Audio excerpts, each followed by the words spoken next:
Hello, my name is Ryan Claytor. I'm a professor, a cartoonist, and also the artist for the event artwork of the Papa 22 Pinball World Championships that you see here. Over the course of this video, I'd like to mainly talk about the coloring process, but I'd also like to talk a little bit about how this logo was created and ideated in the first place, starting with this existing logo design that you see here from the prior year's Papa World Championships. This one was done by fellow cartoonist John Chad, and in conversations with the event organizers, our idea was to use this existing logo for inspiration moving forward in a similar composition, but retheming it to one of Lyman's games that he worked on. Now, if you're not familiar, Lyman Sheets was a prolific pinball rules designer and programmer, and some might even go so far as to say game designer. Suffice it to say, he worked on many games throughout his tenure in pinball, and in addition to that, he was also a world-class pinball competitor who loved to compete in high-pressure competitions like PAPA, the Professional and Amateur Pinball Association, where competitors are challenged to put together a string of high-level games, which is a real challenge even for some of the best players in the world. We unfortunately lost Lyman to suicide in 2022, but this event is taking on a much deeper meaning by raising awareness for mental health and suicide awareness, and letting people know that if you are feeling hopeless, that there is help for you. So one of the most iconic games that Lyman Sheets worked on was Medieval Madness. This is a highly sought after game in the pinball hobby by players and collectors and competitors alike. So we thought that might be a good place to start with retheming this logo.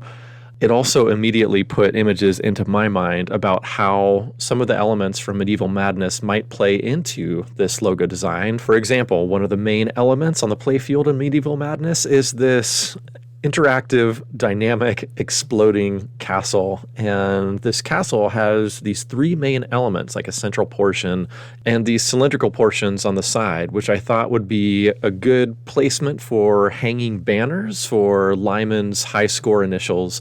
And then the playfield also has this dragon, which I immediately envision breathing out these fiery letters of the Papa event itself. And if you look on the bottom of the logo, there was this rounded portion that features the event number, which it seems like that was ripe for a pinball. So with those three elements and a few more, like the King of Pain and the trolls that pop out of the playfield, we eventually came to this penciled version. Once I had digital pencils approved, I printed those out in blue line on Bristol, then went back in with an analog mechanical pencil to further refine some of those pencil details before coming in with analog ink. So using an ink pen, I inked the entire thing by hand, and that ended up looking something like this. I then scanned that into my computer and thresholded out all the dirty lines and cleaned it up, and that's where we begin our coloring process. Now, the thing that you're seeing happen right here is called color flatting, where flat colors are laid in all around the composition so that the colorist can come in and select whatever colors they want. In this case, I am both the flatter and the colorist, so I can kind of make my color choices as I'm flatting for these base colors. This is really a big, broad start to this. You'll see the main elements taking shape, like trolls are green, dragon is red, bird is a particular color, but then I'll start coming in and mapping out smaller detailed elements. Bird feet are yellow, so is the beak, etc. So you'll see me starting to pick apart smaller elements within here as well. A lot of these details are meticulously referenced to the game itself, like these red rubies and green emeralds on the king's crown of the back glass you see here. And with the final few elements of flatting, like these chains for the drawbridge, becoming complete, we now start moving into rendering the colors in the composition, and you'll see me starting to add some highlight, some shine, some shadows, some base tones to all of these different sections of the composition.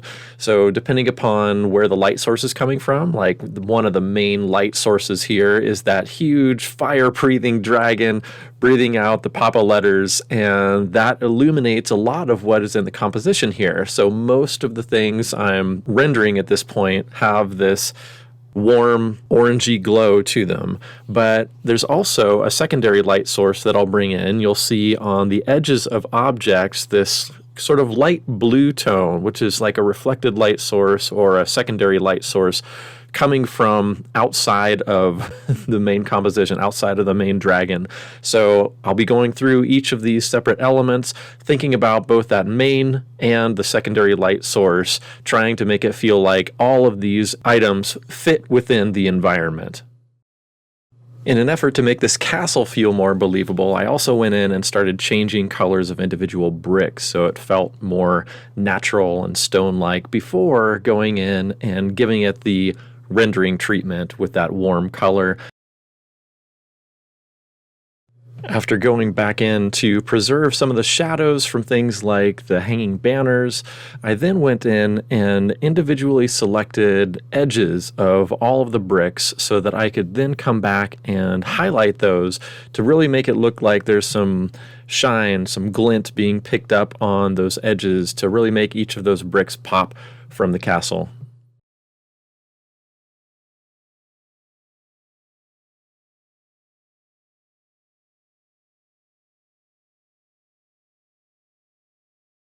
The next items you'll see me starting to render after giving the secondary light source to the castle are these hanging banners with Lyman's high score initials on them. So in selecting them, I'm deselecting some of those shadowed areas so that when I start to render, the shadows are preserved on the banners themselves. There's also an element here on the trolls which you may or may not have noticed. It's sort of an Easter egg with a tattoo on the troll's shoulders of the suicide awareness ribbon. So I've not only colored that, but I'm starting to select that line art and knock it back so it looks like it's a part of the troll's skin as I'm going through and rendering each of these trolls with all the aforementioned main light sources and secondary light sources. One of the last things you'll see me do here is color the smoke from the troll's cigar, and I've been waiting to do that until the end because everything underneath it needs to be colored first so that when I put over top of it a screen of a color, you'll still be able to see what's behind it and kind of reference that there's a dragon and the logo elements. And then I'm also knocking out the line art so that it's not completely black, but it's more of a gray tone, giving it a more smoky, ethereal vibe. So that's kind of it. That's the coloring process behind the 22nd Papa Pinball Tournament event. I hope you enjoyed this, and if you're not taking part in the tournament, I hope that you'll take a moment out of your lives to reach out to those close to you. Make sure that folks are okay in this difficult time that we're all experiencing, and let them know that there's resources out there if we need it. There are opportunities to donate to things like the 988 Suicide Lifeline, so please consider that if you have the means to do so. In closing, thank you for listening. Thanks for playing pinball. Thank you, Lyman Sheets, for all you've done. Take care of each other and play more pinball.